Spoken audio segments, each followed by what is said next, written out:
Our next speaker, Dan from Rysk Finance. He's a good friend of mine, and also Rysk has been tackling in the option AMM space since for like a year or 2 years now. So today he's gonna share some insights about challenges and opportunities in option AMMs. Woo.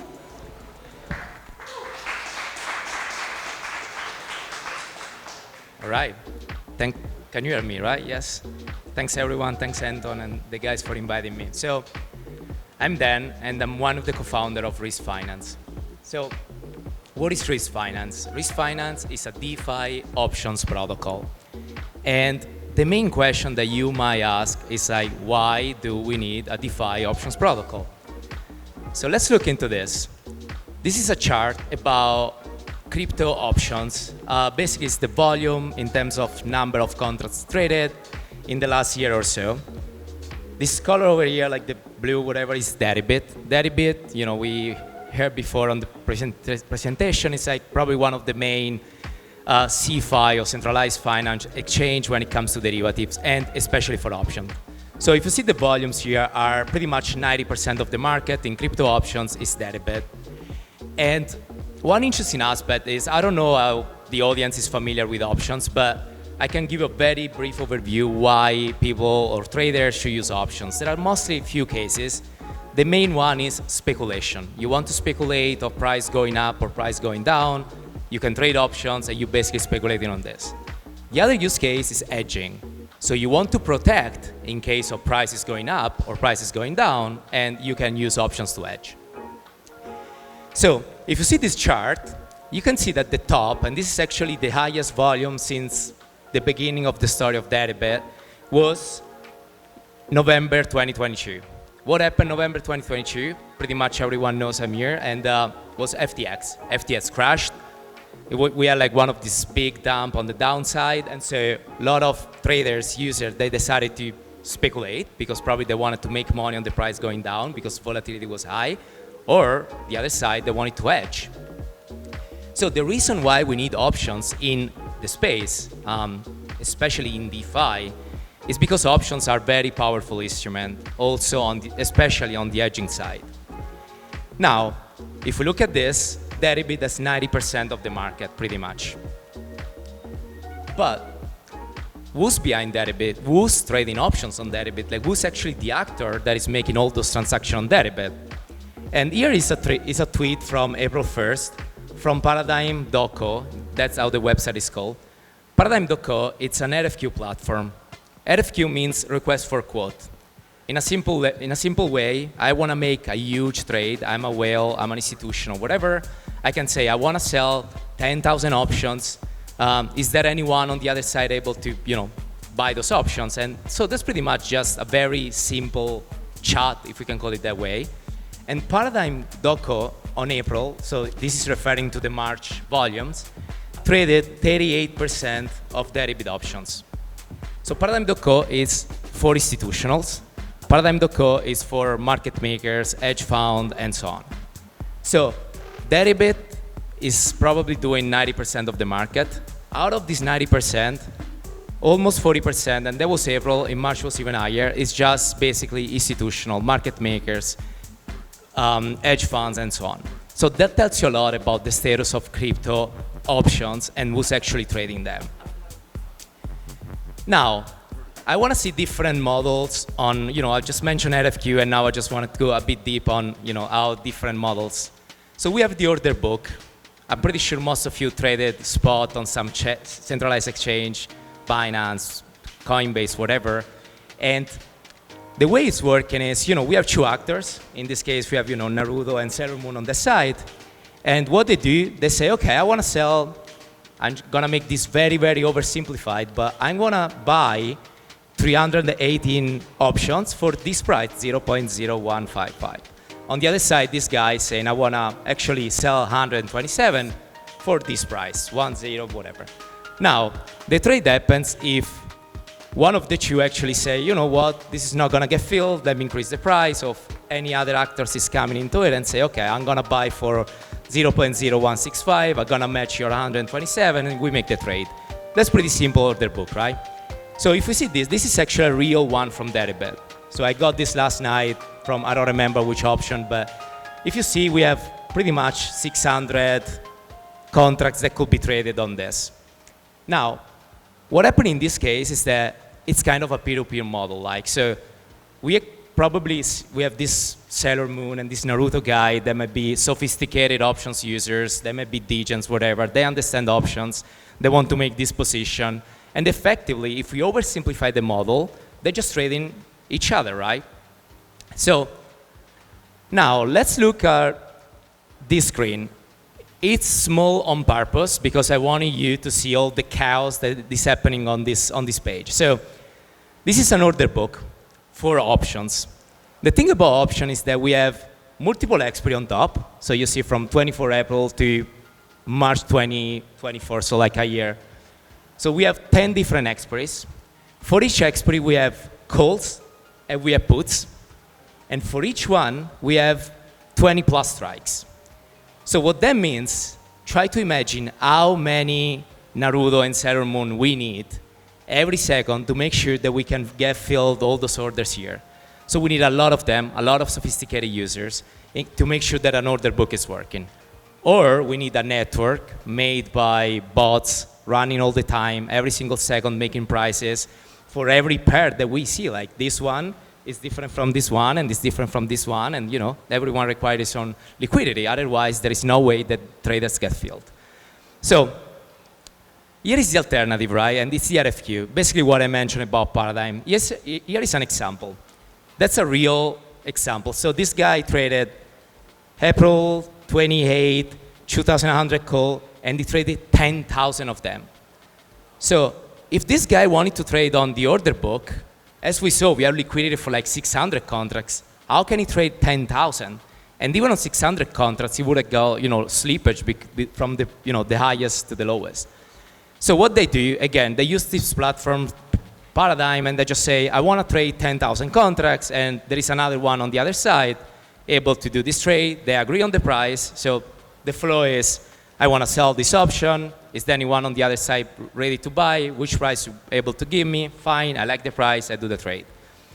And so this actually account, as we saw, for almost 40% of the Deribet volumes. And pretty much a lot of the options volume right now. So a couple of actors doing these huge trades. Here is a different model, and it's the AMM. So what happens with the AMM is, what if we actually create a vault or a liquidity pool, call it whatever you want, but the concept is the same. And if Sailor Moon wants to sell and Naruto wants to buy, instead of trading each other, they trade with a vault. The vault is a set of smart contracts with some logic, and anyone is using a different one and whatever. But what they do, the counterpart in this case is not the other person, it's an automated market maker, it's an automated vault. But again, who's in this vault? In this vault, we have new actors. And that's the good thing about using something like an AMM in a low liquidity environment, because it enables new actors. And those actors, they're not gigabrain probably, they're not sophisticated options trader.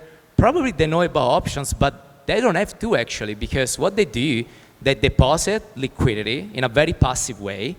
And the sophisticated traders are here, they do their trades, and the counterpart is liquidity by those users. So why AMM is very powerful in DeFi? DeFi is a very low liquidity environment compared to traditional finance, compared to CeFi.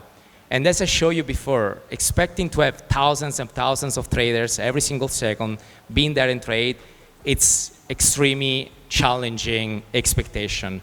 But having passive users with their on-chain liquidity that they say, okay, I'm down to do some liquidity providing, I will get in exchange some returns, and I'm a passive user, so I don't have to be there managing all the options. I don't even have to actually really go deep into options. And so that's what we're trying to build a Rysk in some sense. Like, we have one vault, it's called Dynamic Hedging Vault, and it's one in the middle. And then we have the traders, sophisticated traders, other protocols, whatever. They trade options. The counterpart is the vault. And the vault is made by liquidity deposited by the passive users. Those passive users deposit USDC into the vault, and they expect to get what we call uncorrelated returns. Now, I will focus on uncorrelated returns right now, because that's a bigger overview with real actors. So again, liquidity providers deposit USDC.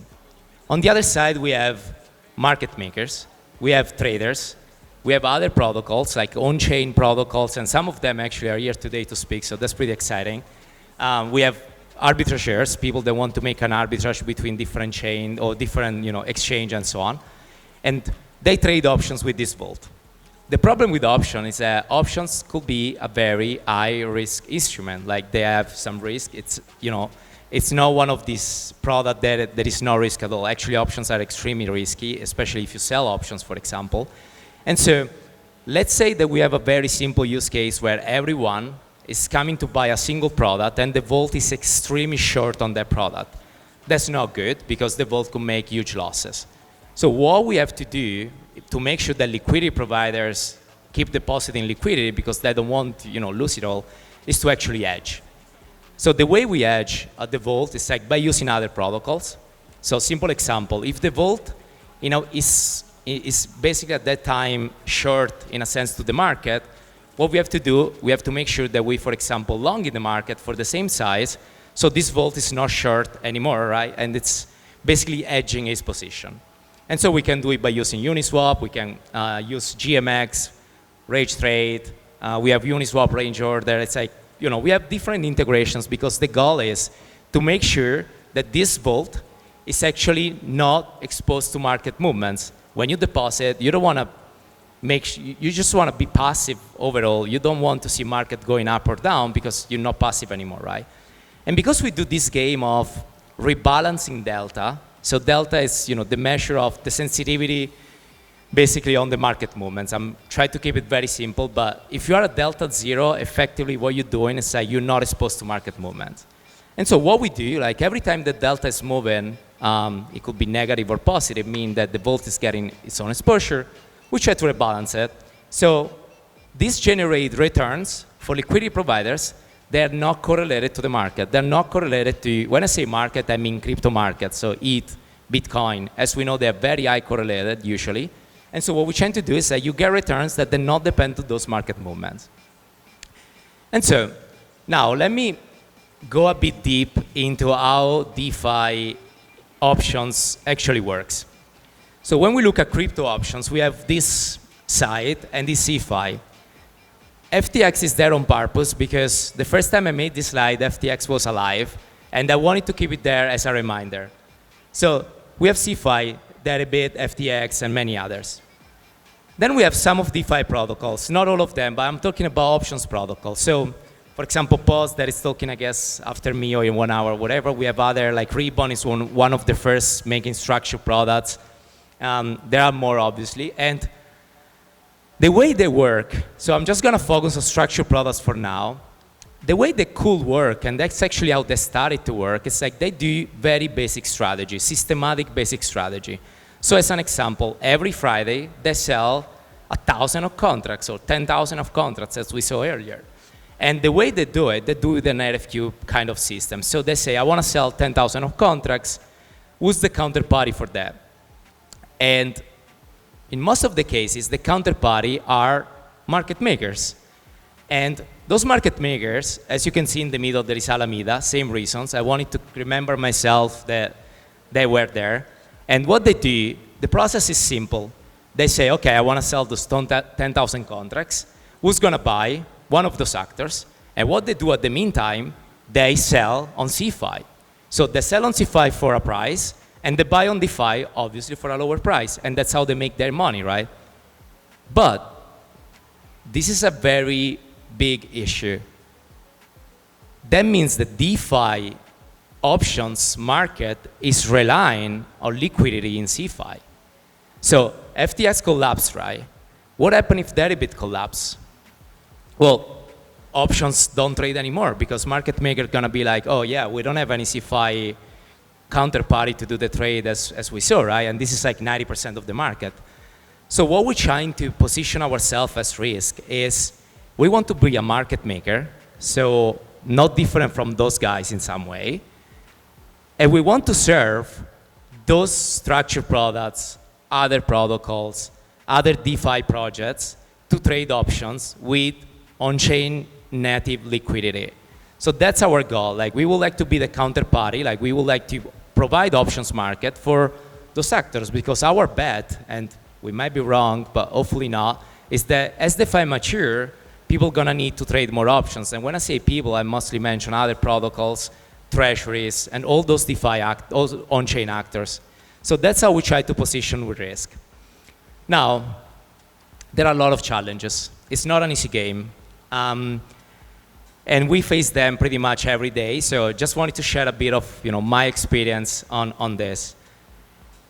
The first challenge is liquidity.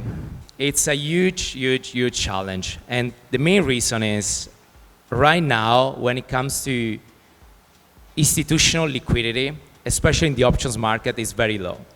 And I can give you a very simple example. If you are an options trader, like one of those institutional actors, as we know, they are very sophisticated. They still prefer CeFi for many reasons, even though FTX could collapse, and they know that, and they could lose money.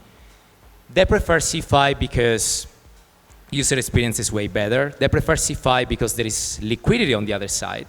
So when you want to build something like we do as an AMM, and you are a trader, what you expect to have a lot of liquidity on the vault, otherwise it's going to be hard to trade. And so that's lack of institutional liquidity. Like, those actors, usually they're not liquidity providers because they are sophisticated type of actors, and they want to make sure that as a counterparty there is liquidity. So attracting liquidity is definitely one of the main challenge. But when it comes to liquidity providers, so like retail users, like people like us, whales, whatever, right now in DeFi, unfortunately, there is this attitude where risk in DeFi is too high. Like, I hear this pretty much every day. People coming to me and say, why should I deposit into DeFi? Like, protocol could be exploited. The rate or the returns I got is like they're not competitive with versus US Treasury bonds and stuff like that. And it's all legit. Like, it makes absolutely sense. And that's one of the biggest challenge right now, because we need to attract liquidity, on-chain liquidity. But there are also advantages of that, because again, as I mentioned, for example, the point of DeFi, and most of the time we forget about it, it's not just returns. Returns is definitely a good point, and we're working on making returns better, but the point of DeFi, it's way higher than that. We want to connect the world globally. We want a financial system that is accessible. We want anyone to play with it. And there's even one more thing to keep in mind. There are a lot of users that are native users that they have their liquidity on chain, and they don't want to withdraw their liquidity. They have the liquidity there, so most of the whales. So it's just a matter of make sure we can attract them, and I'm going to focus later on some of the things that we need to get better to make sure that people are comfortable in depositing. Third one is regulatory. We don't know where DeFi is right now in the regulatory world. That's one of the biggest challenges. Like, I don't think anyone has an answer where we're going. And this is obviously not good, because people are kind of scared. Is regulation coming? It's not coming. We don't know, whatever. So that's something that unfortunately is completely not under our control, but it's something that we have to be aware. And the last one, again, increase on-chain native liquidity. So as Rysk, one thing that we love to do is like working with other protocols. We work with them in a sense they trade with us, in a sense that we use them to hedge, because that's how you actually create a financial system that is unique, it's autonomous, and not dependent from CeFi. This one, performance. So what I showed you before, right? We have those sophisticated traders, they trade. The vault is the counterparty. But who's making the price? So the price is made by smart contract with some logic, formula, mathematics, whatever. But the smart contracts making price, it's very, very challenging, because options, they have a very unique price model. Like, to keep it very simple, when you price on options, you're pricing the probability of something to happen in the future. And pricing the probability of something to happen in the future into a smart contract is pretty challenging. So it's very important in terms of performance to make sure that we have traders that actually want to trade those options, to have a good pricing model, to have liquidity, to have a small bid and ask spread. Because when I showed you earlier on Deribit, for example, this the bid and ask spread isn't that bad. I mean, at least for what I show you. So that's one goal that we need to keep in mind. Reduce slippage. Slippage is also, most of the time, also a function of liquidity. So the higher liquidity into the vault, the lower should be the slippage, but it's not always the case, and it's also a bit more complex than that. But having low slippage means that as a trader, if you want to buy something, you know which price you're going to get. And so that's very, very important, especially if you trade options. Then obviously like front run, MEV, those are like great concepts. We're trying to work on, especially like how do you reduce front run, right? So when I mentioned, for example, the hedging, if you put all this hedging on chain, people know what time you're going to hedge or when you're going to hedge. So it's very important to make sure that we can reduce front running in that sense. Third one, it's capital efficiency. So this is probably, or at least this is my personal view, the most important one for attracting liquidity. So here is a data about Deribit C5. So let's say you want to sell an option. If you go to Deribit, you basically post one ETH collateral, and you can sell 10 contracts. It's like, okay, that's good. If you go to something like Ribbon that is fully collateralized, and that's a decision because they wanted to sell covered call, so it's on by design. With one ETH, you sell one option. So you sell one option, you get a premium, but if you sell it on Deribit, you get 10 times that premium effectively. So obviously the capital efficiency matters a lot, especially to get sellers. With Rysk, we made partial collateralized, we made improvements, we're still far away from something like Deribit, we're working on, we're trying to have margining and everything to be more efficient. But this matters a lot because it gives you an idea of the status of the market. Before, when I mentioned how DeFi is working right now, we mostly have DeFi protocols selling to market makers, and so they buy from DeFi and they sell on Deribit. Why not the other way around? Mostly because of capital efficiency. Because it will be very expensive for them, or like capital inefficient for them to do the other way around. So most of DeFi, when it comes to options right now, it's about selling. It's not about buying. This one, risk management. This is probably one of the biggest challenge for a protocol like ours. So to make sure that liquidity providers deposit money, deposit USDC, and to make sure that we actually manage, and when I say we, I mean, you know, what I wrote it over there, like codify risk management. It's very important that we write code that is able to manage the risk, that is able to hedge properly, to reduce, obviously, losses in case there might be some, or, you know, to make sure that the pool is not exposed to market movements. So that's extremely challenging because it's very hard to codify those, you know, risk management rules in a very advanced way. And again, options are product that might be very high risk. Losses might happen, so it's extremely important to hedge. The other big point is we are all DeFi. So risk protocols is trading, and with other protocols when it comes to hedge. So as I show, we use Uniswap, GMX, and so on. And as we saw before on the presentation, for example, on the funding rate, it's, for example, hard to predict. Like, you don't know how much you're gonna pay for funding rate. So if you wanna use a perpetual to short, because you are hedging in the sense, you actually don't know how much you're gonna pay for when you're taking the position. Like every day you say, okay, we pay a lot of money for shorting, but it's hard to predict. So most of the protocols out there, they are more expensive compared to CeFi when it comes to hedging, and so this is reducing, obviously, the returns for liquidity providers, and they're not mature yet. Like DeFi is still early on, and something that I always say is like we still haven't found a proper stable coin, so it takes time to go there, and so I think that's pretty normal. The other thing about risk management that I stress a lot is like, how can we keep DeFi trustless? For trustless, I mean sometimes you can see this CeFi, DeFi hybrid where, you know, they use some traditional finance infrastructure or traditional finance legal agreements, whatever, and basically you get in the worst of the two worlds, and doesn't make sense. So if we want to keep DeFi, we need to keep it like trustless. This is a big one, security. Every day I speak to people, and if you're trying to onboard new people into DeFi, most of the time they're gonna be like, that place is not secure. There are exploited every day. There are thousands of millions lost. Here is just a list. And again, I keep it very small so you guys can read it on purpose because I wanted to show you how many we have. It's just like the beginning. And it's not just DeFi, to be fair. There are also some the CeFi component there. There is Deribit, I guess, somewhere here. I don't remember where, but like there is Deribit. There is some market maker. So that's something that we need to face challenge every day. And one of the reasons we are also on these events, obviously, is like to mature this space together in a sense where, you know, we need better tooling.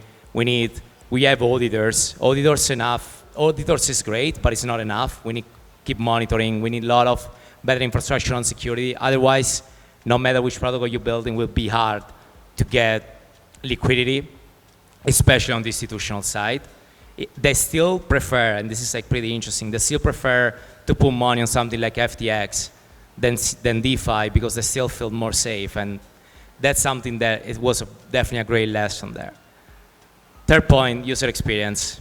So this is something that I face myself trying to trade options on Rysk, on other protocols, doesn't matter, it's the same thing. So you basically need to gas, you need to bridge, you need to go, because again, if you want to keep a protocol like ours, it will be very hard to be on mainnet, computational power and so on. So we have to be on layer 2, and that means bridging, it means all the things that you're saying here, like you want to make a transaction, you need to approve it first, and then you need to trade. Again, this is not just for options AMM, it's in general, but if you trade on Deribit and if you trade on options AMM, you're gonna feel the difference. And most of the time it's not because of the fault of the protocol, but like the environment we are. So again, that's extremely important to figure it out, that if we want to be competitive, and keep in mind what I said at the beginning, option space is pretty sophisticated right now. Most of people are extremely advanced users, traders, sophisticated, and they don't want to do this every day or like every 10 seconds or whatever. So we need definitely to make this world better.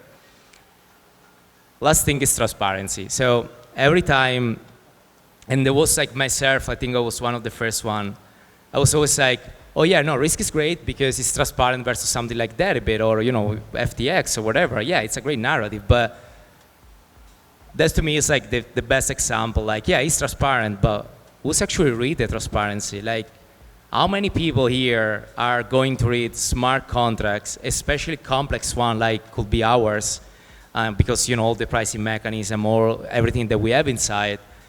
No one. So yeah, it is transparent, but that doesn't mean that it's secure, or it means that it works perfectly. And we had a lot of examples in the last few years of protocol that, yeah, they were transparent, but they blew up anyway, right? So it is very important to have education on that. It's very important to be very clear as a protocol, as a team building it, like about the limitations, about the risk, about everything that's going on, because again, that's extremely important. Last point, that's probably one of my personal battles since the beginning. APY is the worst thing I think we came out with DeFi. Like, we see then a few years ago, like everything was like 1000x APY, 500x APY, whatever percentage. And it's completely misleading. It's completely broken. It doesn't actually tell you like the risk of what you're getting. It doesn't actually, the number itself, it could be based on some weird calculation that no one knows about it. And so again, when I try to speak with people and try to say, okay, you know, we're building this and so on, and people are scared about, because it's like, oh yeah, I deposited years ago in this protocol 500% APY, and then I got wrecked. I was like, yeah, that's it. So as people working in this space, we need to get better. We need to get better on measuring, standardizing APY, what is the risk behind it, and so on. This is my last point. So again, we are building an options AMM. We saw some of the challenges. And the main reason why we're building an options AMM is to mature the DeFi space. The reason why we're doing, again, it's mostly a matter of liquidity, right? So we are in a low liquidity environment, and the AMM is the best solution that we have right now to make sure that you can actually trade with a non-chain counterparty. And we love to trade with other protocols. We're building this not for market makers, we're